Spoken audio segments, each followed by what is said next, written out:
When someone says, "Man, what happened to your buddy Alex? Like, where did he go?" It's like, all right, do you want to hear a story? And today I'm chatting with a man who needs no introduction, but I'll give him one anyway, Alex Lloyd. 25 years ago, like, Alex Lloyd was one of the most famous musos in the country, no doubt about it. Massive hits, super successful, big crowds, huge following. And where did he go? One of this country's premier singer-songwriters. Won 4 ARIA Awards, sold over 500,000 albums, and his single Amazing was the most played song on Australian radio in 2002.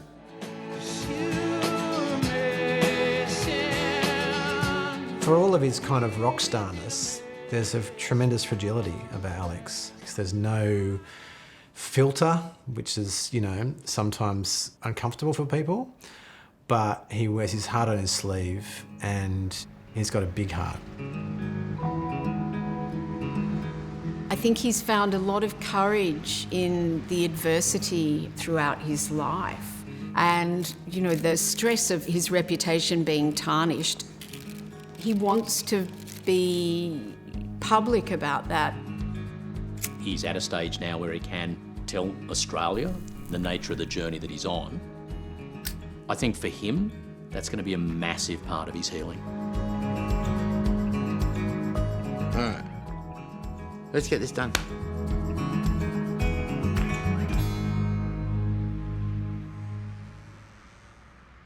Beauty!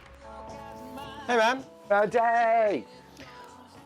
That was awful. How are you? Gorgeous. What is my answer? What happened to Alex Lloyd? We're going to record some music here or what? Just make some beautiful things.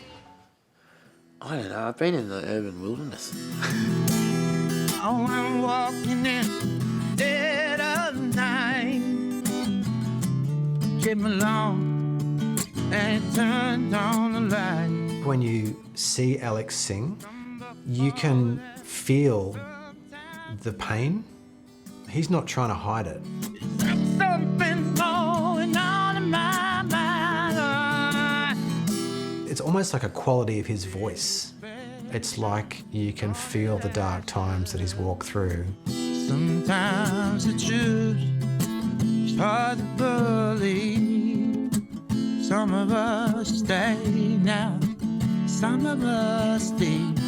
For a long time, I think he lost the impetus to write and sing and play music. And that felt like an incredibly barren time for him. That I always do. I wanna be special, wanna be good. I've had some extreme highs, like highs that hardly anyone gets to experience. I got to sing in a castle and meet kings and queens and princesses and, you know, like, it's crazy. I'm not saying I'm not lucky, but there's been some fucking heavy shit as well. And that's probably what drives me, to be honest.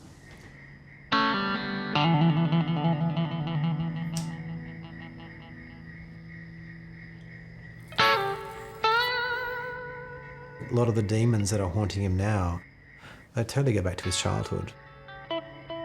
And things that, you know, were very uncomfortable for him to think about, he's finding himself having to think about now. This is my mum. This is a painting she did of herself. I love this. I guess it's her version of the thinker. But it is mum to a T.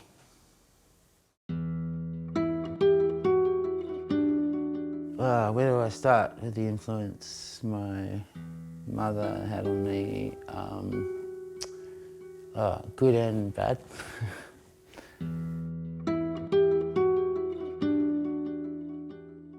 Bridget didn't lead a very traditional, normal life. She was very creative, free spirit. She was funny, warm, outgoing, and very popular. She would paint through the night, and you would be woken at 3 in the morning with the smell of oil paint and turpentine. I think it was a sense of me that felt like I had to be the adult and say to Mum, hey, we've got school tomorrow. And she would just go, just have a day off. It was a little chaotic, but looking back, kind of beautiful. It's a regret that my children didn't get to meet her because it would explain a lot about me and my chaos. 1, 2. Alexander has been called dyslexic by his teachers. 4. This is me. That means he finds it extremely difficult to read and write. Well, I'm writing backwards. 10, not 19, sorry. Yeah, he's a lot cuter than I remember. I used to get a lot of shit. This was done when I was about 7, 8 years old. I was diagnosed with dyslexia. Oliver, his elder brother, they both came home and read to me, and Alexander found it very, very difficult, and I remember that Oliver didn't find it quite so difficult. A very interested teacher thought that he was particularly intelligent and that there had to be something wrong. You know, it wasn't just stupidity. It's so English, isn't it? It isn't actually stupid after all. Have you not seen that before, the video? No, not since it was aired on TV. What's going through your head? Oh, she's beautiful. I love her. I miss her. I'd love to, like, I know she was going through some shit. You know, Dad and Mum weren't together then.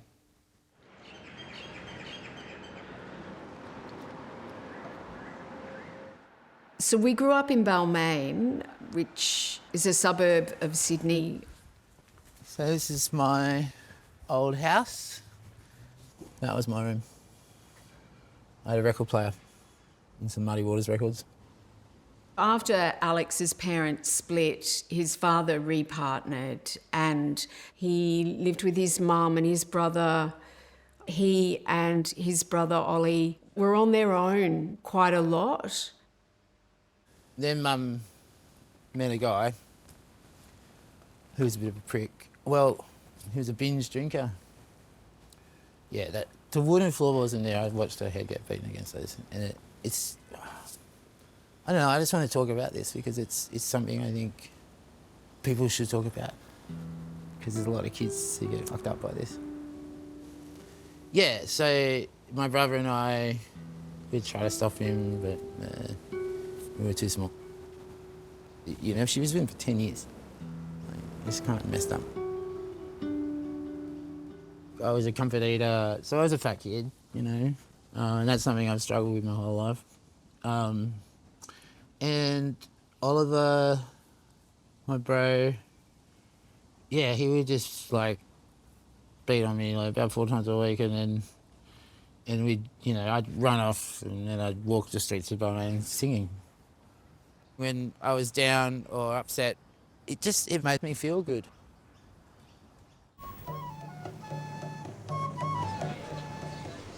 The first time I met Alex was at the Balmain markets. He busked. He was about 10. He would play blues covers with such a strength and conviction. People would just stop what they were doing.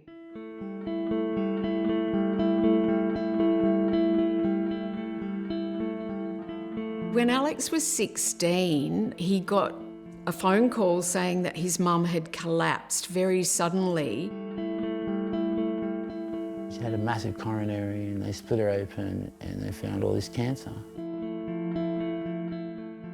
The funeral was absolutely packed and he sang Swing Low, Sweet Chariot. Swing low,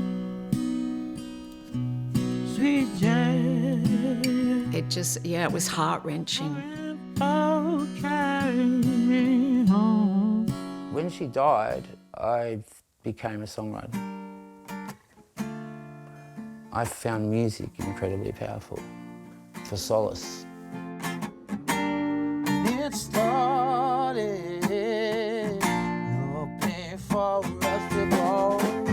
Spit it out, spit it out, spit it out. You got to spit it out, spit it out. No, but I was just going to do one more. Oh, you're going to? Yeah. We go way back. We went to the same primary school and in Balmain. We all grew up in Balmain. Met both Alex and Kinnan on the same day in my mum's cafe in Balmain. We were making idiots. Told them off for eating the sugar. Oh. And we just cut our teeth playing blues together and then, yeah, formed the Beasts.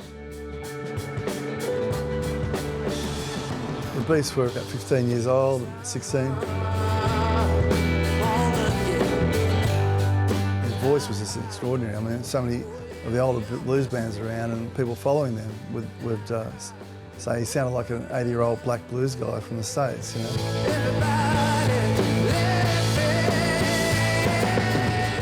And of course, they eventually moved on to Mother Hubbard, and that was another thing altogether. I think we're just about ready for you to make a hell of a lot of noise for Mother Hubbard!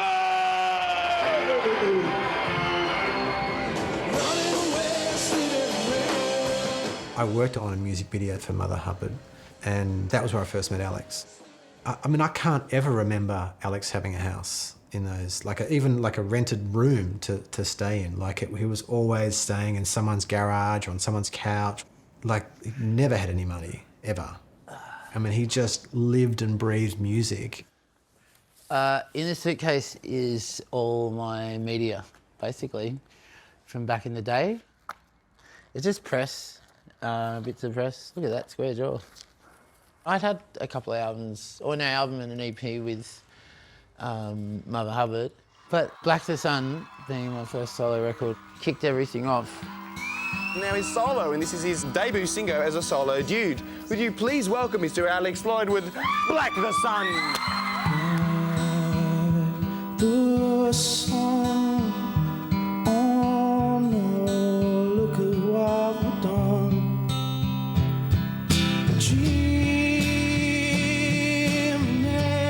I took it to Mother Hubbard and they didn't like it. And I was so hell-bent, I had to make Black the Sun, I had to make it. I just had a very clear vision. He completely reinvented himself. And he played every instrument on that album. The best male artist is Alex Lloyd. Alex has been on a rising star since picking up Best New Artist Single last year. Winning an ARIA for Best Single for Lucky Star, and then winning Male Artist of the Year for Black the Sun. I mean, all of that went back to him in a garage for 6 months by himself. Thank you very much. When he came to do a second album, Watching Angels Mend, I mean, that album is just all hits. And, of course, the biggest one is Amazing. Amazing changed Alex's life. It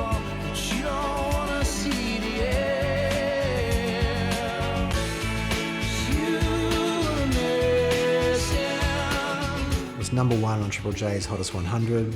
It was the APRA Song of the Year, and he won the ARIA Award as well, Best Male Artist again.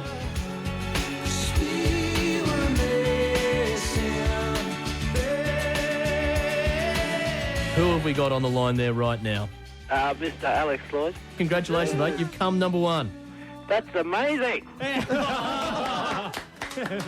Amazing's the sort of song that in the industry they call a crossover, and it really did. It took Alex from a Triple J staple to someone who was known everywhere across commercial radio, across Australian culture. It genuinely is one of the Aussie anthems. He would talk to me about being in America and going to parties with, Elvis's granddaughter, and then, being flown over to Denmark to play for Princess Mary because, her and Frederick fell in love to Black the Sun. He wasn't couch surfing as much after that, that's for sure. What else have we got? This one, Alex Lloyd, Australian Press Pack 2002-2003. Oh, this is busy.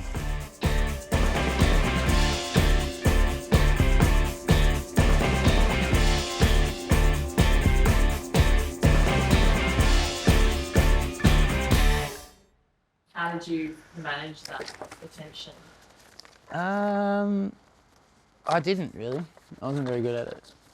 I masked anxiety with alcohol, essentially. Because we didn't really have a name for a lot of that stuff. I don't think, at that time. You just had to man up. That was it. Well, I've been reading a lot of international reviews about you at the moment. When I was at the peak of my career, I was scared shitless. His answer to David Gray, to his very nil finish. Scared of someone calling me a fraud or something, you know, like, oh, you're no good at this. I think it's natural to have a fear when you're getting that much kind of recognition. Coming from, like, not being a cool kid at school, it was a weird ride. We didn't see him as much. He's travelling a lot, partying a lot and living, you know, living the rock and roll life for a few years, up until when he met Amelia. I met Amelia. This is a funny story. I saw her in the crowd at the Eastwood Hotel on a Alex Lloyd Black the Sun tour. And I said, that's the mother of my children. And she was in a sea of 1,000 people. It was like a halo shining down over the top of her. I swear. God, he was happy, you know? He was so happy. I think as much as he'd enjoyed the sort of the party life, party boy success, it wasn't really fulfilling. And he longed for something real. And I got married and had kids. I really threw myself into that. Like, it was really important to me. And I took heaps of time off. He wanted to have a family in a way that he hadn't when he was younger. By that point, Alex had had like 4 pretty successful albums, very much household name in Australia. And so they moved to London. And for Alex, it was an exciting time. And then things changed. Singer Alex Lloyd has fronted a Sydney court to deny stealing the lyrics to his song Amazing. I got that legal letter saying this guy, I reckon he wrote my song in a bar with me when I was 12 or whatever it was. It was ridiculous. Is it a bit frustrating to have to come to court and defend yourself? That's an understatement. Yeah, it was so shocking to find out that someone was saying they wrote Amazing and was demanding half of the royalties. I mean, it was just, what? It just didn't make any sense. O'Keefe initially claimed the pair wrote the song just after Lloyd's mother died in 1989. But today he admitted changing that to 1991, when he found out he had the wrong date for her death. I'm not going to talk about it at this point. It's before the court. That court case made me go back to a place I didn't want to go back to. Because I was the happiest guy on the planet before that. In order to rebut the claims, Alex had to go back through the years when this was supposedly happening. I had to go back to Mum and my brother and parts of my life that I thought I'd dealt with. And this is the childhood trauma part. He just comes and bites you in the arse. And if you don't have the skills or the awareness, you don't know what it is and you can't explain it. Singer Alex Lloyd has won the court battle over who wrote his huge hit Amazing. I'm extremely relieved, and before I cry with tears of joy, I'm going to leave. Thank you. They decided to withdraw their claim. This massive allegation, all of a sudden they're saying, actually, no, we're just going to leave now. Last sip of wine, last cigarette, lived a full life, have no regret. I don't feel Alex ever even really got that moment of being told, yeah, your integrity is absolutely intact here. You are the artist, you are the creator, you can walk away with your head held high. Kinda sane, but a little mad. on a slow train, yeah. I was awarded full cost, but of course they had no money. It cost me around 300K. Slow train. I was scared at one point to write songs on my own, because I thought anyone can say they wrote it. It kicked off a particularly dark time for Alex.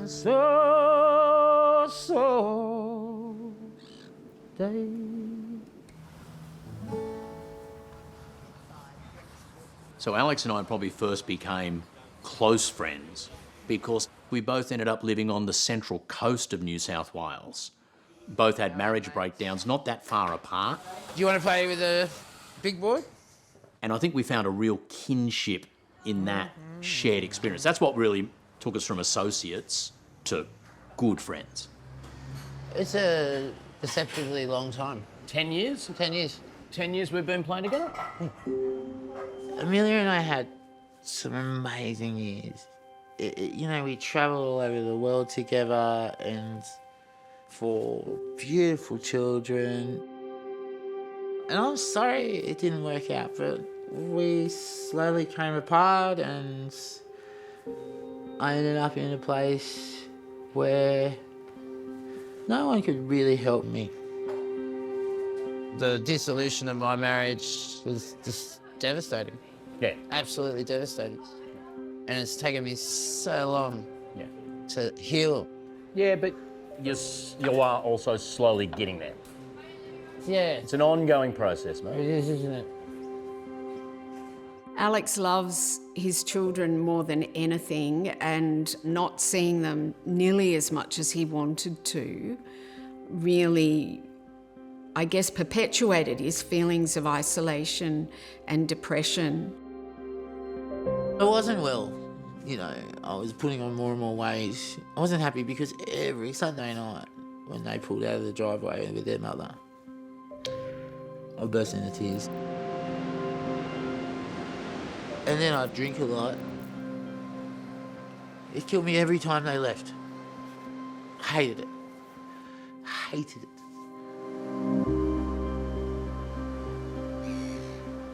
By Tuesday, I would have recovered from my probably too much drinking on a Sunday. And I would come here and I would just, you know, get in the water and kind of clean myself, I guess. I don't know. Cleansing of the soul, so to speak. Yeah, I lost my drive. I lost my passion to do things. I was 168 kilos and I was going out and doing shows in front of 10,000 people in like winery gigs with my face on a massive screen. I didn't feel very good about myself. I didn't want to be on a stage. I needed the money. I had to pay the bills.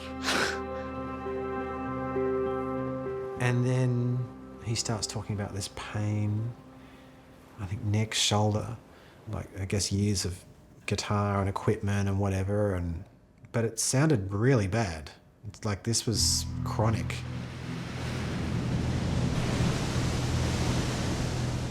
I had no cartilage between my C2 and C3, which created an incredible amount of nerve pain. That led him to seek treatment, which at that time was in the form of being prescribed oxycodone. He was a bit reluctant, actually, the doctor, to give it to me, but eventually he did. And it was fucking awesome. Too awesome. And at first I thought this is the answer to everything. I was doing the housework and like, I could do anything. I stopped drinking, I started training. I did a 27.5k marathon. The primary thing about it is that it's addictive. Even though, you know, he had a prescription and it was all above board, for him to then manage the daily dose becomes more of a challenge. OxyContin, it has a diminishing return. You no longer feel that lovely, euphoric distraction from pain. I had no idea what I was getting into with that drug. And I tried to get off myself so many times.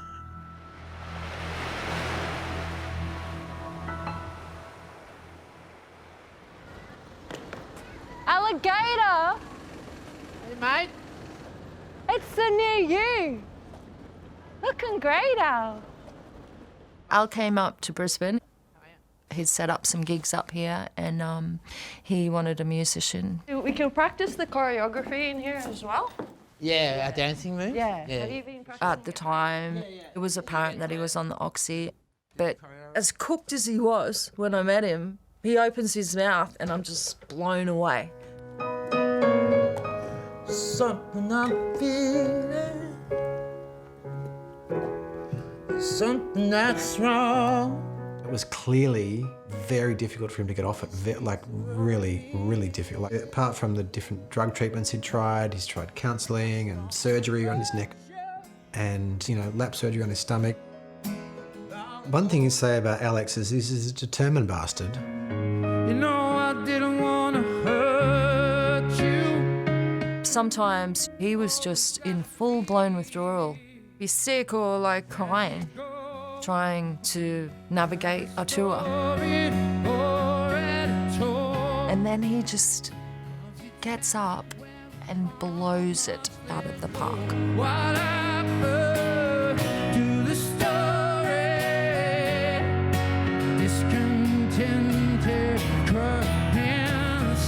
When he's actually performing, he can just channel all of the emotion and get some release. We were never meant to fail. We were never meant to fail. Saliana played a huge role in me finding my way back to the road of music.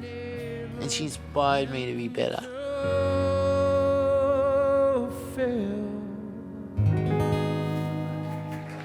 It took a lot of attempts and it was over a considerable amount of time, but he managed to switch onto buprenorphine, which is an opioid replacement. What's your name? Angelica, with a G and a K. That was a hard adjustment. Oh my God. Probably the worst part.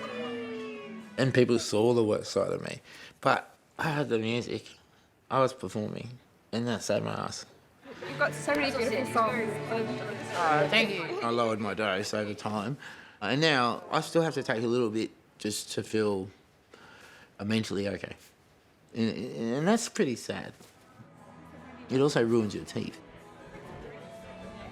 Coming off it is one thing, but what's underneath that is where the hard work begins.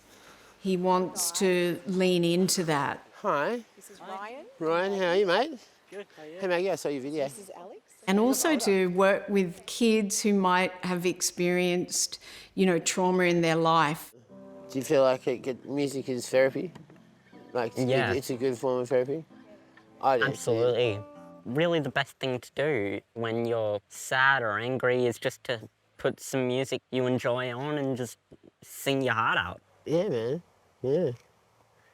I don't pretend to be someone who knows how to deal with childhood trauma. I'm just someone who's been through it. Everyone's different, like, so...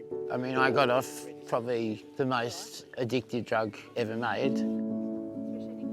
I'd say I'm almost at the tail end of that journey. Oh, beautiful. I don't think I'll ever be one of total abstinence. You know, I'll have a vodka, but I don't need to drink the whole bottle. Now I'm seeing life as there are no mistakes, just lessons. Everyone say Pink Pony Club! Pink Pony Club! Yay! We did it! Bound by hope, yeah, bound by love. I feel so blessed to do what I do. I didn't acknowledge I had the gift until I was 46. Like, that was when I said, I'm good at this. I got your back and I know you got mine. I'm going to put some new music out this year, and I'm really excited. The first studio record I've done in 12 years. He's to my best friends. May you always find my side. The good way of looking at it is that he's got a long way to go. He's only halfway through. And, you know, he's dancing with the demons now. You know, could be some great songs in that. It's to my best friends in life. I'm still a work in progress. I'm nowhere near perfect, and I don't know if I ever will be. I'm me, and I'm okay with me, and that's a pretty good place to be. I can't take it. I can't leave it alone.